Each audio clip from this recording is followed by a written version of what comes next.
Stay Away formula. Tanggal ang makapit, madikit, at malupit na dumit mancha. Kaya easy-easy ang labada. Mula noon hanggang ngayon. All you need is pride. All you need is pride. ACS. Bong at Brother Ed sa ating programang Kapanalig. Magandang gabi po mga kapanalig. Narito ng pampalatuntunang kapanalig sa DCRH at sana po kayo nasa mabuting kalagayan at puno pa rin ng pag-ibig at pag-asa sa ating Panginoon. At siyempre kasama ko lagi si Brother Ed Montilla. Magandang Ed. gabi, Father Bong. Magandang gabi, Luzon, Visayas, at Mindanao. Live kami ni Father Bong, first Sunday for the month of December. Ikalawang linggo ng Adbyento, no? Ito, para bagang tinatawag para sa mabungang pagbabago.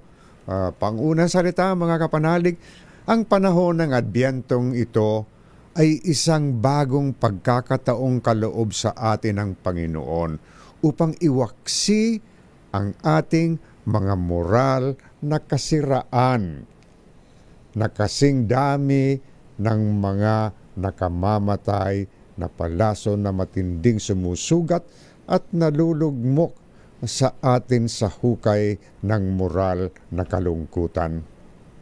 Hinihingi ng isang tunay na pagbabalik loob na may pamagmamahal. Ang ibig sabihin, dapat tayong magbago mula sa mga ugali na pagkamakasarili, sariling pagpapalayaw, kawalang malasakit o pagkamuhi. Sa isang buhay na hindi makasarili, mapagtanggap, bukas palad, dalisay, mapagmalasakit at mapagtiis. Ito ang pangunahing kondisyong dapat nating tupdin upang tanggapin ang paghahari ng Diyos sa ating mga buhay.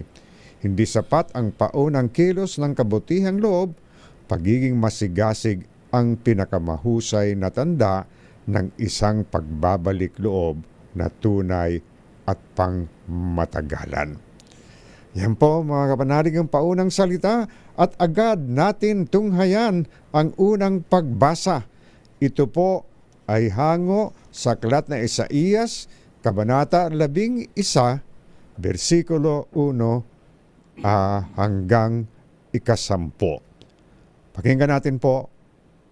Ito ang babasahin ni Brother Ed. Brother Ed. Pagbasa mula sa aklat ni Propeta Isaías. Sa araw na iyon, sa lahi ni Jesse, ay lumitaw ang isang hari, tulad ng supling mula sa isang tuod. Mananahan sa kanya ang Espiritu ng Panginoon. Bibigyan siya ng katalinuhan at pagkaunawa, ng kaalaman at kapangyarihan, ng karunungan at takot sa Panginoon. Kagalakan niya ang tumalima sa Panginoon. Hindi siya hahatol ayon sa nakita o batay sa narinig sa iba. Bibigyan niya ng katurungan ang mga duka, ipagtatanggol ang karapatan ng mga kawawa. Ang salita niya ay parang tungkod na ipapalo sa malulupit. Ang hatol niya ay kamatayan sa masasama, katarungan at katapatan ang paiirali niya sa kanyang pamahalaan. Maninirahan ang asong gubat sa piling ng kordero. Matutulog ang leopardo sa tabi ng batang kambing. Magsasama ang guya at batang leon, at ang mag-aalaga sa kanila ay batang paslit. Ang baka at ang usoy magkakasamang manginginain. Ang mga anak nila ay magkakatabing matutulog. Kumakain ng damo ang leon na animoy toro. Maglalarong batang pasususuhin sa tabi na lungga ng ahas. Hindi maaano ang bata kahit laruin ang ulupong. Walang mananakit o mamiminsala sa nasasaklaw ng banal na bundok, sapagkat kung paanong puno ng tubig ang karagatan, laganap sa buong lupain ang pagkilala sa Panginoon. Sa araw na iyon, isisilang ang hari mula sa lahi ni Jesse, ang magiging palatandaan para sa mga bansa. Ang mga bayay tutungo sa banal na lungsod upang parangalan siya, at magiging maningning ang kanyang luklukan. Ang salita ng Diyos. Salamat sa Diyos. Mga kapanalig, sa unang pagbasa, paminsan-minsan, ang context po nito, nakakaligtaan ng mga lipi ni David ang kanilang pagiging kagalang-galang at umaasal ng masama. Ito ang nagsadlak sa mga tao sa moral na pagkalito at pagkadismaya. Ganito po ang sitwasyon sa panahon ni Propeta Isaías na nagpalakas ng loob ng mga tao sa pagtitiyak sa kanila na di magtatagal ay isusugo ng Diyos ang isang pinakarapat-dapat na inapo ni David. Bagaman ayon sa kasaysayan, ang kanyang propesiya ay tila tumutukoy kay Haring Hezekias, ito ay lubos na naangkin lamang sa Mesiyas, ang perpektong inapo ni David. Ang pagbasa na iyong napakinggan ay isang nakasisiyang propesa tungkol sa Mesiyas at mga katangian ng kanyang paghahari. Sa anyong patula, mariin itong ipinahahayag. Una, ang katapatan ng Diyos sa mga ipinangakong Mesiyas ay isang inapo ni David. Ikalawa, siya ay pagkakalooban ng Espiritu mismo ng Diyos na pagyayamanin ang Kanya, sa Kanya ang lahat ng kabutihang kailangan ng ulirang hari. Ang bunga ng matalinong pamumuno ng Mesiyas ay pandaigdigang kapayapaan na nananatili lamang sa Eden bago nagkasala ang mga unang tao. Nasaksihan nating mga Kristiyano ng propesiyang ito ay natupad kay Hesukristo at sa kahariang kanyang itinatag. Kaya nga, sabi dito, sa araw na iyon, sa lahi ni Jesse ay lilitaw ang isang hari tulad ng supling mula sa isang tuod. So yan po mga kapanalig. At maganda po ang salmong tugunan, yung tugon po sa unang pagbasa. Ito naman po ay Psalm 71. Sabi dito, mababuhay siyang marangal at sasagana kailanman. Ano po itong Psalm 71? Turuan mo yaong haring humatol na katuwiran. Sagtaglay mo katarungan, o Diyos, siya'y bahaginan, upang siya'y maging tapat, mamamahala sa iyong bayan, at pasi sa mahihirap, maging tapat siyang tunay. Yaong buhay na matuwid sa kanyang kapanahunan, madama ng bansa niya at umunlad habang buhay. Yaong kanyang kaharian ay palawak ng palawak, mula sa ilog Euphrates sa daigdig ay kakalat. Kanya namang ililigtas ang sinumang tumatawag, lalo yaong nalimot ng mga taong mahihirap. Sa ganitong mga tao'y siya lubhang nahahabag, sa kanila tumutulong upang sila ay maligtas. Nawa yaong kanyang ngalan ay wag nang malimutan, manatiling laging bantog na katulad nitong araw. Nawa siya ay purihin ng lahat ng mga bansa, at sa Diyos silang lahat dumadalangin. Harinawa, pagpalain kaming lahat tulad niyang pinagpala. So yan po, iyong tugon, salmong tugunan sa salita ng Diyos na una nating napakinggan. Samantala po, ang oras natin ngayon ay 46 minutes after 7 in the evening. ay hat.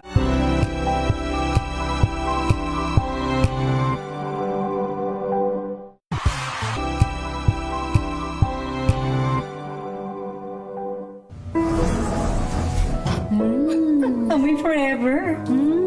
Amoy LQ. Amoy New Cala Berry Blues. Amoy Cala, amoy good vibes.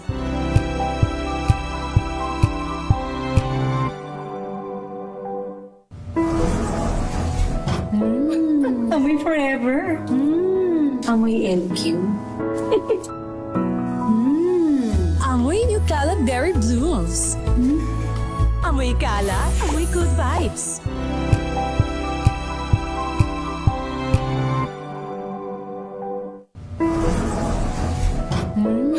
Amoy forever. Amoy LQ. Amoy New Cala Berry Blues. Amoy Cala, amoy good vibes.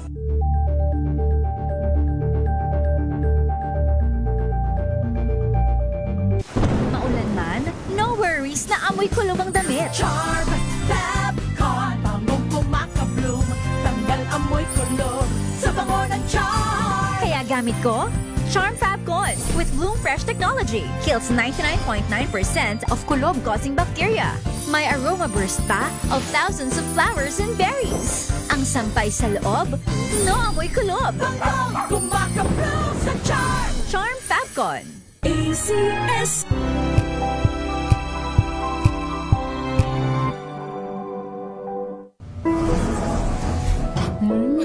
Amoy forever. Amoy LQ. Amoy New Cala Berry Blues. Amoy Cala, amoy good vibes.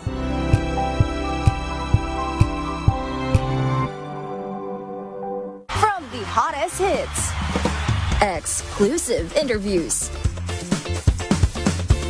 kilig to the bones fan meet experience, and hataw performances of your favorite stars. Saturdays, 12 noon, dito lang sa DZRH TV.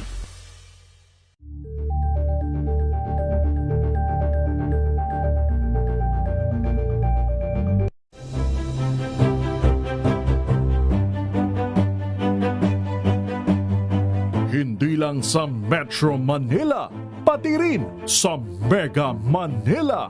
Number 1, ang inyong DZRH.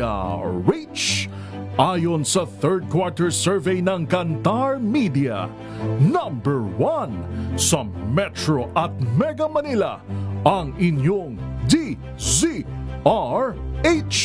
Maraming salamat po sa inyong pagtitiwala. Patunay na DZRH lang ang inyong tunay na pinagkakatiwalaan. Dahil ang DZRH, una sa Pilipinas, una sa Pilipino. Saan mang panig ng mundo, nasaan ka man, Pilipino. Serbisyong tapat sa'yo, DZRH.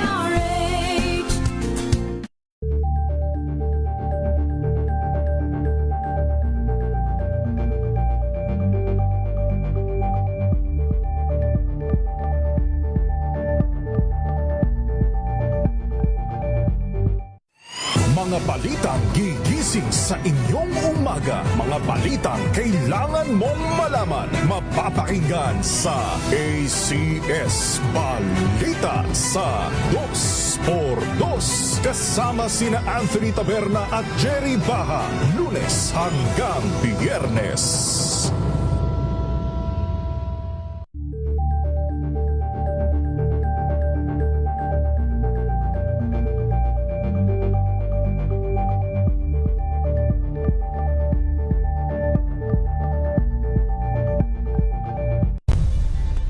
Nagsimula sa pangarap hanggang sa maabot ang tagumpay. Iba't ibang kwento, iba't ibang mukha ng atletang Pilipino. Mas pinatindi, mas pinalakas, at mas pinaaksyon sa Match Point tuwing Sabado, 12:30 ng tanghali sa DZRH TV.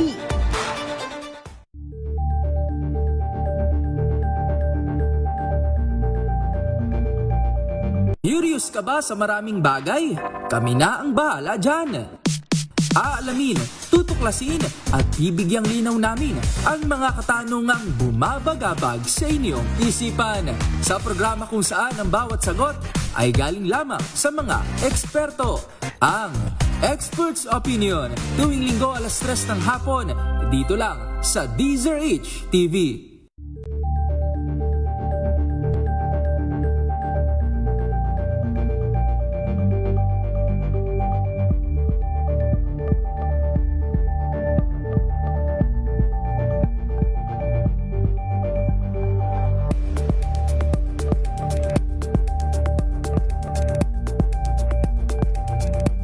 Alamin ang mga maiinit na isyung pambayan, mga balitang kailangan mong malaman, usapin sa pamahalaan, politika, ekonomiya at kabuhayan. Ito ang mga dapat mong malaman, pakialaman at pag-uusapan dahil kayo ang tinig ng mamamayan dito sa Damdaming Bayan. Live sa DZRH Radio, DZRH TV at DZRH Digital. Kasama sina Lakay, Deo Macalma at Elaine Apit. Araw-araw, Lunes hanggang Biyernes. Damdaming Bayan.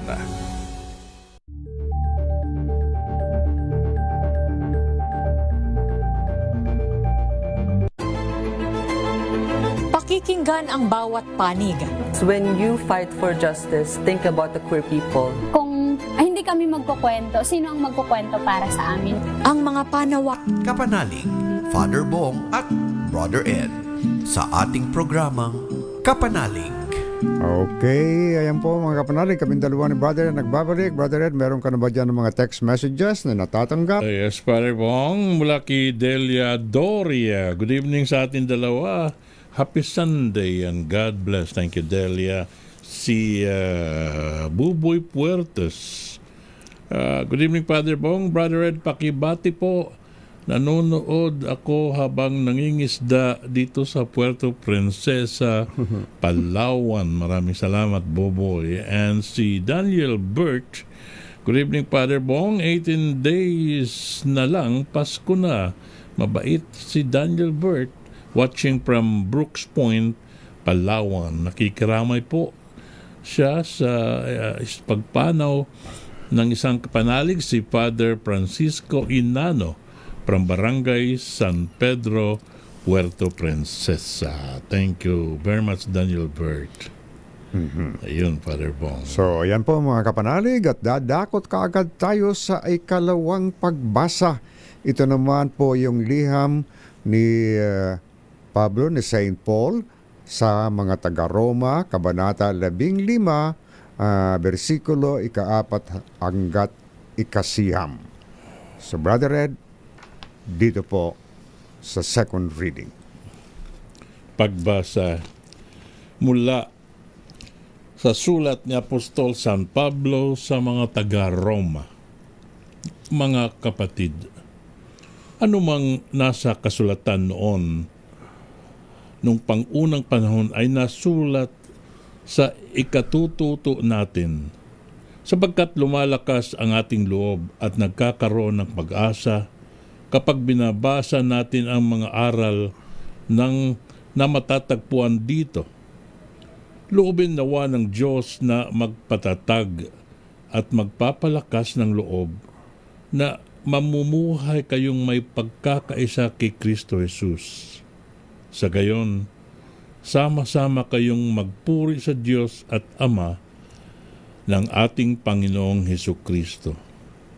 Kung paanong kayo'y nalugod na tinanggap ni Kristo, gayon din ang gawin ninyo sa isa't isa upang mapangaralan ninyo ang Diyos.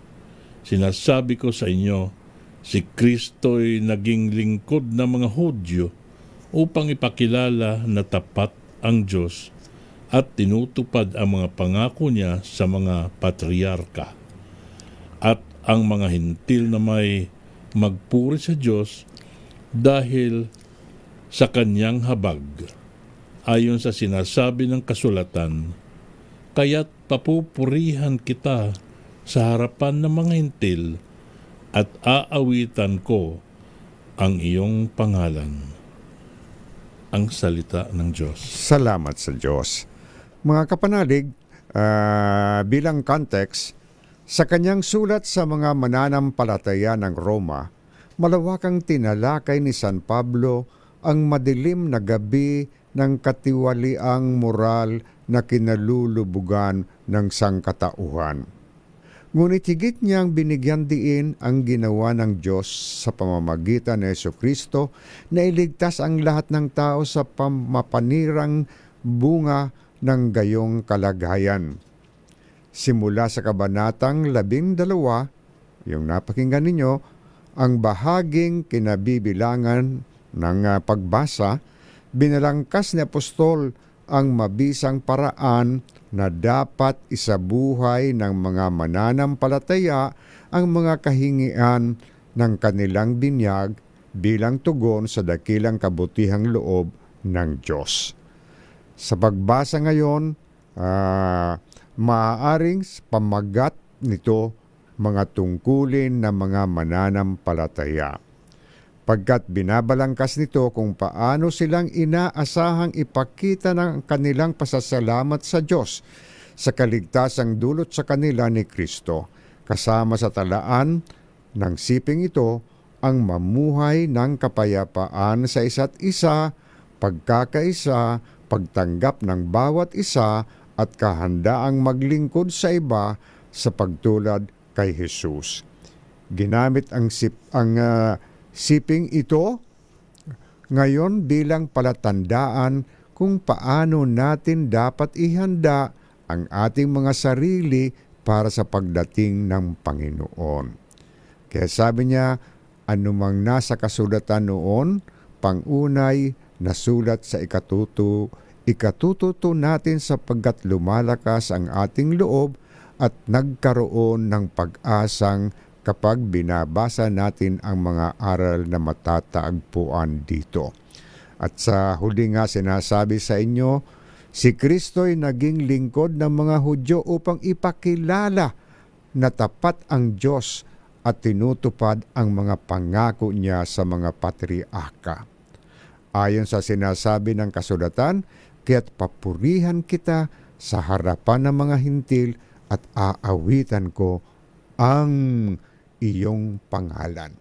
Sa maikling sabi po, si Jesus ang patutuo sa katapatan ng Diyos sa kanyang mga pangako sa mga Israelita.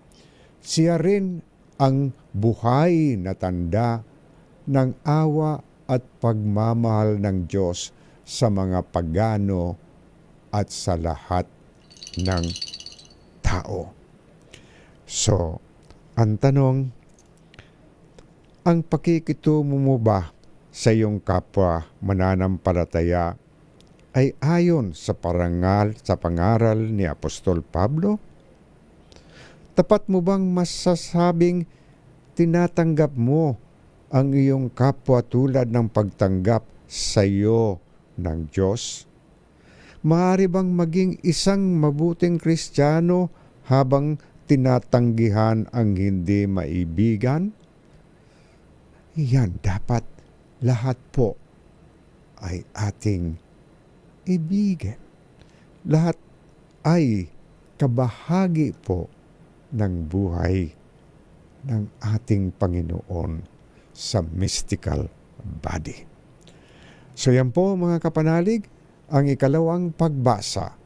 Uulitin ko, si Jesus ang patutuo sa katapatan ng Diyos sa kanyang mga pangako sa mga Israelita. Siya rin ang buhay na tanda ng awa at pagmamahal ng Diyos sa mga pagano at sa lahat ng tao. Kasama tayo diyan.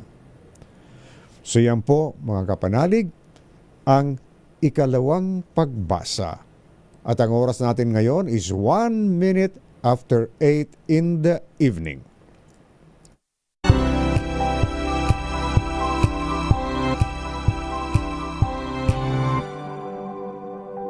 Hello, Washi! Laundry day na naman! Yay! Anong meron? Mancha ng chocolate, putik, may libag pa. Kaya natin yan! With Pride Washing Machine Detergent, may triple stain-away formula. Tanggal ang makapit, madikit, at malupit na dumit mancha. Kaya easy-easy ang labada. Mula noon hanggang ngayon. All you need is pride. All you need is pride. ACS. Tinesting, sinuri, siniyasan. Ang resulta? Super effective ang Shield sa pagpatay ng bakterya at virus. Shield Antibacterial Soap. Believe ang mga eksperto sa Philippine Nurses Association. At si Mami. Tiwala ako sa Shield. Shield Antibacterial Soap. Napatunayang mabisa. Ang mga nurse, tiwala. ACS. Wow, ang saya. Isang barangay na labada, puro mancha pa. Goodbye, pahinga. Mommy, isang laba lang yan sa Pride Bar Blue. May powerful stain-away enzymes na malupit sa dumit mancha. At di masakit sa kamay. Isang laba lang yan. Hello, pahinga. Hello, Pride Bar Blue. ACS. May nagbago. May arte. May budget. Akala nyo lang yon. So solid. White rose papaya, wow, white rose. White rose papaya, wow, white rose. White rose papaya. May glow up with a white rose papaya. White Rose Papaya. May puti power times 2 kasi may papaya at niacinamide. May shea butter and tea tree oil pa. Kutis sulit ang glow May up. glow up with a white rose papaya. White Rose Papaya. Kutis sulit ang glow up. ACS. Amoy forever. Amoy LQ. Amoy New Caleb Berry Blooms. Amoy kala, amoy good vibes.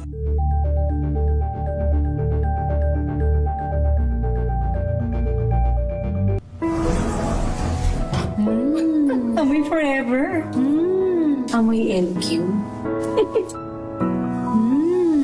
Amoy New Caleb Berry Blooms.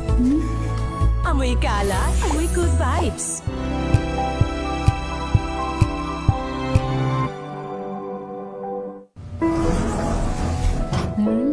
Amoy forever. Amoy LQ. Amoy New Caleb Berry Blooms. Amoy kala, amoy good vibes.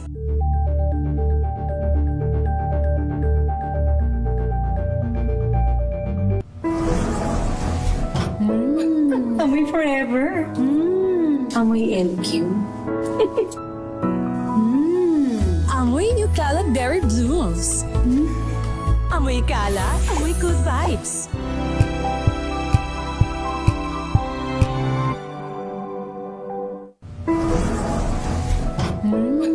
Amoy forever. Amoy LQ.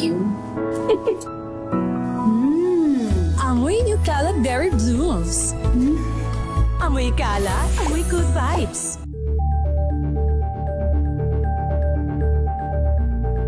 Okay, kaming dalawa ni Brother Ed, nagbabalik. Meron ka pa ba dyan ng mga text messages na natatanggap, Yes, Brother Ed? Bong, sa ating YouTube, si Melvin Letrodo. Nakikinig sa atin sa YouTube si Melvin Letrodo, si Antonio Carrasco, si Meldy, si Teresita Atienza, at si Bentong nakikinig sa atin. Sa ating Facebook Live, si Vanessa Pait Pido. Sabi niya, good evening sa ating dalawa. At si Nelson Malinaw, good evening and greetings from Bacoor City in Cavite. Also si Rene Ball, good evening sa ating dalawa. Yun, Father Bong. Ayan, sa Belbeluan, ay nakikinig din. At of course, yung aking pinaglilingkuran din na Santo Niño de Biolago, Quasay, Paris, ay sila ay nakikinig din.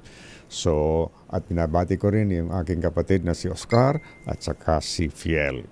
Ngayon po, mga kapanalig, dumako na tayo sa mabuting balita. Ang mabuting balita po ay hango sa Ebanghelyo ni San Mateo, Kabanata 3, versikulo 1 hanggang 12.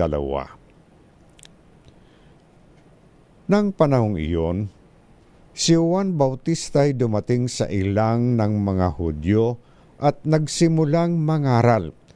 Sinabi niya, pagsisihan niyo't talikdan ang inyong mga kasalanan sapagkat malapit nang maghari ang Diyos. Si Juan ang tinutukoy ng propeta Isaías nang sabihin nito, ito ang sabi ng isang sumisigaw sa ilang, ihanda ninyo ang daraanan ng Panginoon, tuwirin ninyo ang kanyang mga landas. Tuwirin ninyo ang kanyang mga landas. Hinabing balahibo ng kamelyo ang damit ni Juan at balat ang kanyang pamigkis. Ang kanya namang pagkai, balang at pulot pukyutan. At pumunta sa kanya ang mga taga-Jerusalem, taga-Judea at mga naninirahan sa magkabilang panig ng Jordan. Ipinahayag nila ang kanilang mga kasalanan at sila'y bininyagan ni Juan sa ilog Jordan. Ngunit nang makita niyang marami sa mga Pariseo at mga Saduceo ang lumalapit upang pabinyag, sinabi niya sa kanila, kayong lahi ng mga ulupong, sino ang nagbabala sa inyo upang tumakas sa parusang darating? Ipakilala ninyo sa pamamagitan ng inyong pamumuhay na kayo'y nagsisisi. Huwag ninyong ipangahas na kayo'y anak ni Abraham. Sinasabi ko sa inyo, ang Diyos ay makalilikha ng mga tunay na anak ni Abraham mula sa mga batong ito. Ngayon pa'y nakaamba na ang palakol sa ugat ng punong kahoy. Ang bawat punong kahoy na hindi mabuti, ang bunga ay puputulin at ihahagis sa apoy. Binibinyagan ko kayo sa tubig bilang tanda ng pagsisisi ninyo't pagtalikod sa inyong mga kasalanan. Ngunit ang dumarating na kasunod ko ang magbibinyag sa inyo sa Espiritu Santo at sa apoy siya'y makapangyarihan kaysa akin. Hindi ako karapat-dapat kahit tagapagdala ng kanyang panyapak. Huwag niya ang kanyang kalaykay upang alisin ang dayami. Titipunin niya sa kamalig ang trigot, ngunit ang ipay susunugin sa apoy na di mamamatay kailanman. Ang mabuting balita ng Panginoon. Mga kapanalig, bilang reflection dito sa ating napakinggan ay ganito. May kilala akong lolo na may simpleng pero malalim na Advent habit. Tuwing first day of Advent, naglalakad siya ng maaga. Bit-bit ang maliit na walis ting-ting. Paliwanag niya, paalaala ito. Advent is a time for sweeping. Not the floor, but the heart. Dagdag pa niya, kung may bisita kang darating, siyempre lilinisin mo ang bahay.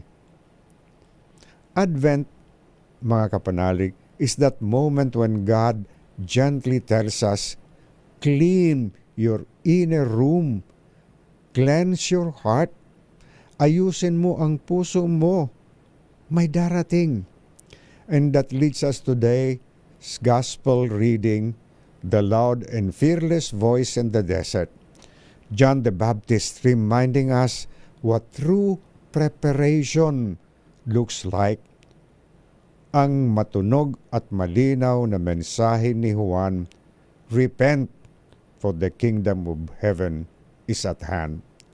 Siya ang tinig na naghahanda sa daraanan ng Panginoon. Katuparan ng propesiya ni Isaias, "Prepare the way of the Lord, make straight His paths."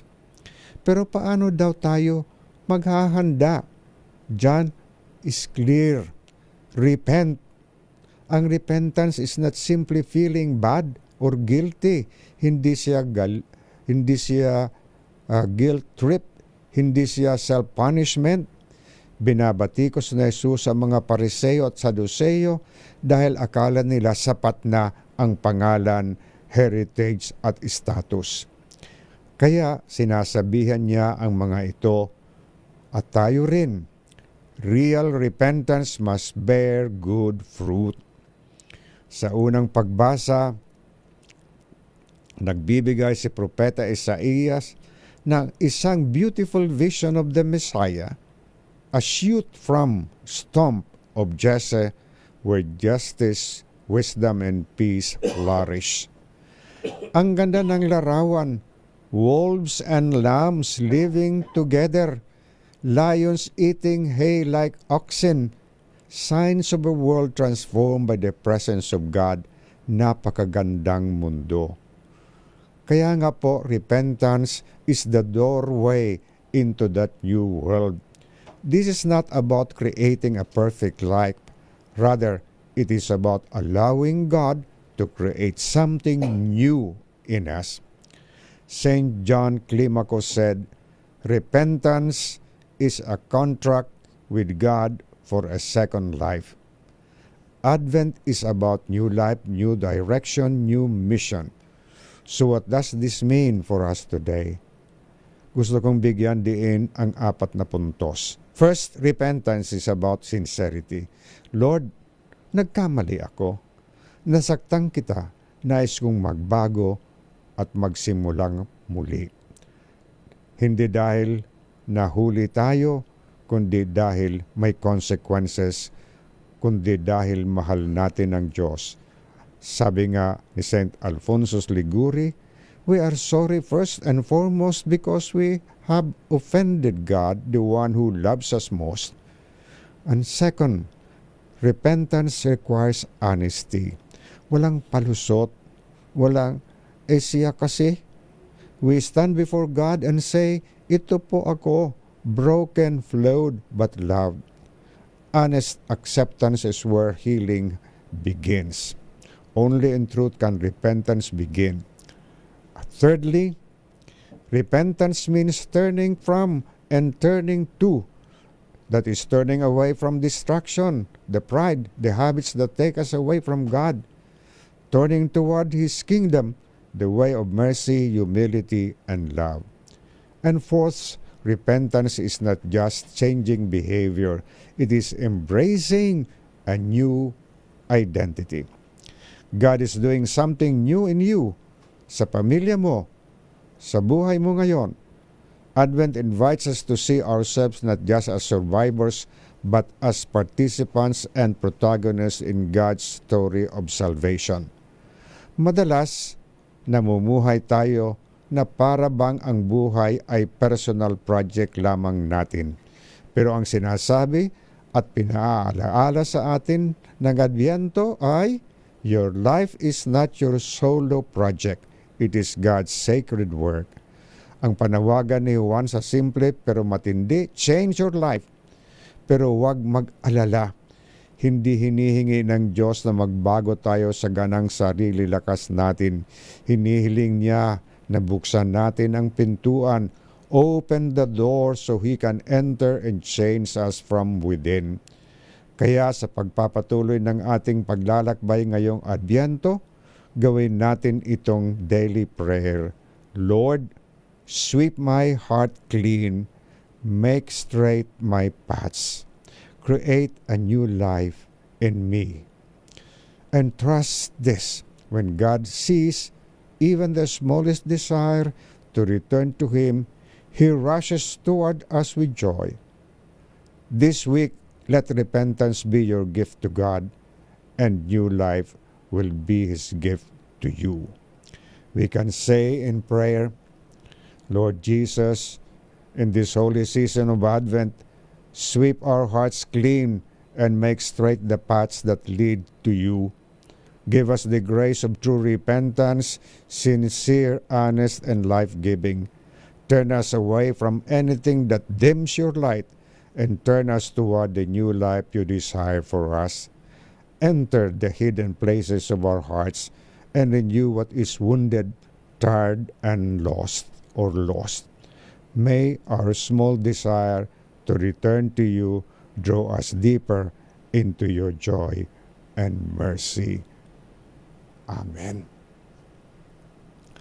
At ngayon, mga kapanalig, bunta tayo sa panalangin ng bayan, Brother Ed. Mga kapatid, ipinagpapanibago ng ating Ama ang ating mga puso upang magsisi sapagkat malapit na ang kaharian ng langit. Manalangin tayo sa Kanya upang tulungan niya tayong ihanda ang ating kalooban para sa pagdating ng Kanyang anak sa diwa ng pagbabalik loob. Manalangin tayo, Ama, turuan mo ang aming puso na magbalik loob sa iyo. Para sa simbahan, maghanda nawa si Papa Leon, mga obispo, pare, diakono, at mga laiko sa pagdating ng iyong anak sa diwa ng pagbabalik loob at pag-ibig upang lalong maging bukas kami sa pakikinig at pakikipagdialogo.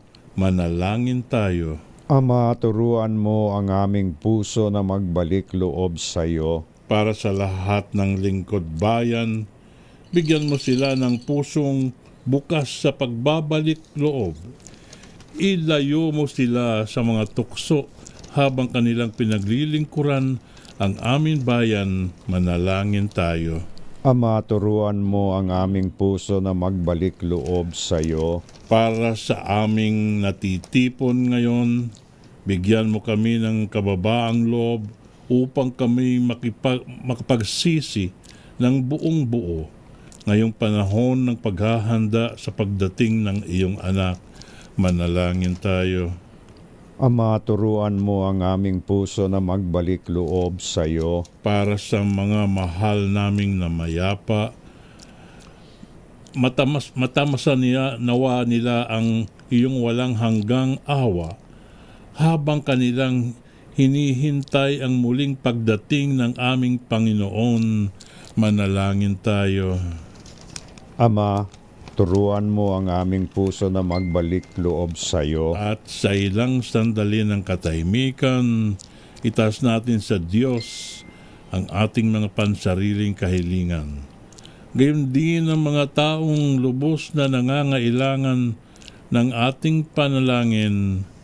Manalangin tayo. Ama, turuan mo ang aming puso na magbalik loob sa iyo.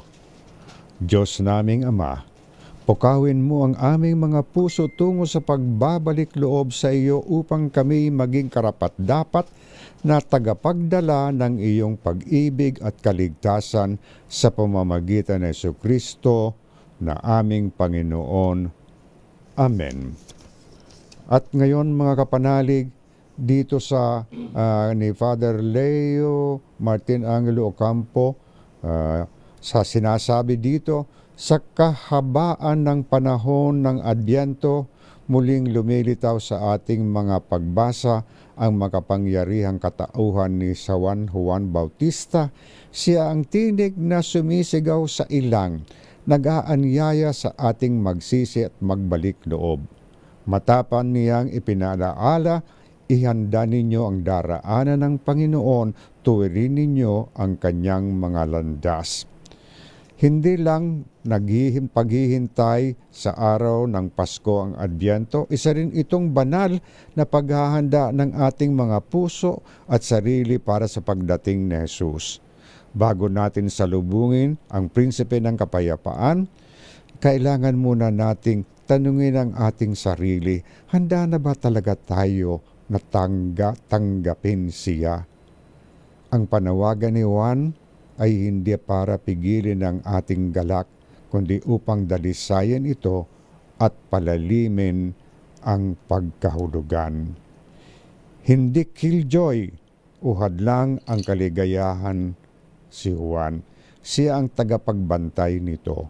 Tinitiyak niya na ang ating pagdiriwang ay hindi hungkag kundi totoo. Hindi mababaw kundi nakaugat sa pagpapahalaga ng Diyos at nagdudulot ng pangmatagalang pagbabago. Sa pamamagitan ng paanyaya ni Juan, inihahanda niya tayo sa galak na hindi gawa lang at makamundo, kundi bunga ng pagtanggap sa liwanag ni Jesus. Ngayong Adbyento, huwag sana nating baliwalain ang tinig sa ilang. Tanggapin natin si Juan Bautista hindi bilang sagabal sa pagdiriwang, kundi bilang gabay tungo sa tunay na kagalakan, pagbabalik loob at pagbabagong buhay kay Kristo. At ngayon, mga kapanalig, mayroon pa tayong ilang oras.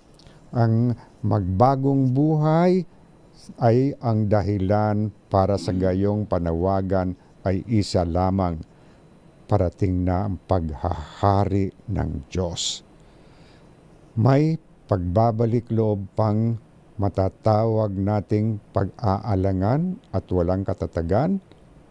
Urong-sulong ba ang mga naririto? Hindi. Sa wakas, nariyan ang mga pagbabalik loob na may tatak na tunay. Inaalam ang ugat na problema. Binabalangkas ang naaangkop na pamamaraan. Isinasagawa ang kanilang mga plano at pinagsisikapan ang bagong tahaking ipinagkaloob sa kanila buhay. Matatag ang ganitong mga pagbabalik loob, matyaga at malawakan ang mga bunga hindi lamang para sa mga nakararanas nito, kundi kadalasan para sa marami pang iba. Hindi ito madali, pagtitiyaga sa bagong pamumuhay ay nangangailangan ng tapang, kalakasang moral, pagbabantay at pagdarasal. Kaya nga, sa simbahan, meron tayong mga makikitang mga taong nagbagong loob, nagbagong buhay. Si Francis ng Assisi, si Ignacio ng Loyola, si Camilo de Lourdes, si Agustin Gemelli, sila po yung una ay makasalanan at nagbalik loob. Kaya nga ho, mas maganda, nasa atin ang pagpapasya. Isang bagay ang tiyak, dito'y nakasalalay ang pagiging totoo at pagmakabunga na darating na ang Paskong ito. Brother Ed, mayroon ka pa ba dyan na mga natanggap na mga text messages? Yes, Father Bong, si Teresita Atienza. Good evening sa atin dalawa. At she is watching from Santa Rosa, Laguna. Yan muna. Yan na lang, Father Bong. Okay. YouTube live pala yun. Oo. At yun ngayon ay tayo na po manalangin sa uling ating dasal. Ama naming mapagmahal, kaming pinapakinabang mo sa iyong banal na salo-salo tuwing kami sumasama sa banal na misa, ay turuan mong kumilala sa layunin ng iyong mga nilikhang bagay na dapat naming gamitin upang kami ay sumapit sa iyong piling sa pamamagitan ni Jesucristo kasama ng Espiritu Santo magpasawalang hanggan. Amen. Amen. Ngayon po ay ang blessing. Sumainyo ang Panginoon. Ilagay ninyo ang inyong kamay sa tapat ang iyong kanang kamay sa tapat ng iyong puso. Ang makapangyarihang Diyos, Ama ng bugtong na anak na naparito na noon ay hinihintay nating bumalik ngayon, ay siya nawang magpabanal sa inyo pakundangan sa liwanag na kanyang pagdating, at siya rin nawang pumuspos sa inyo sa pagpapala ngayon at magpasawalang hanggan. Amen. Patatagin nawa niya kayo sa pananampalataya, paligayahin sa pag-asa at pakilusin sa pag-ibig na puspos ng sigla ngayon at magpasawalang hanggan. Amen.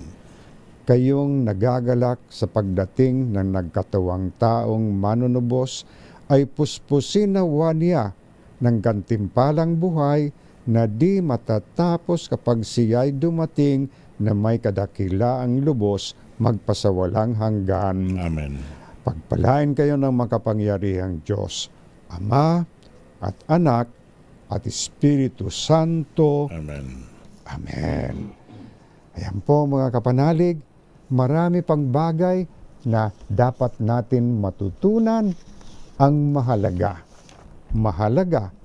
ay tumahimik tayo ng ilang sandali dahil maraming ingay ngayon ang ating napakikinggan. Sa katahimikan, maririnig din natin ang tinig ng Diyos at kung ano ang dapat nating gawin. Kaming dalawa ni Brother Ed ay magpapaalam na. Brother Ed, mayroon ka pa bang ibang sasabihin? Wala na, Father Bong, kung we'll see you again next week, December 14, dito rin sa DZRH, at maraming salamat sa ating management at sa technical side na kasama natin every Sunday dito sa Kapanalig sa DZRH. Tandaan po natin, ang pag-ibig ng Panginoon ay siksik-liglig umaapaw. God bless everyone. Ingat pa uwi, Father Bong. Good night. In advance, Merry Christmas. Merry Christmas. Hindi pa. Meron pa tayong programa sa 14. Oh, di ba? 21. Yes, Father Bong. Meron pa rin ata tayo na Christmas party sa atin sa KBP. Alam ba yun? Mukhang tapos na. Tapos na ba? Ang alam ko. Oo nga. Pala.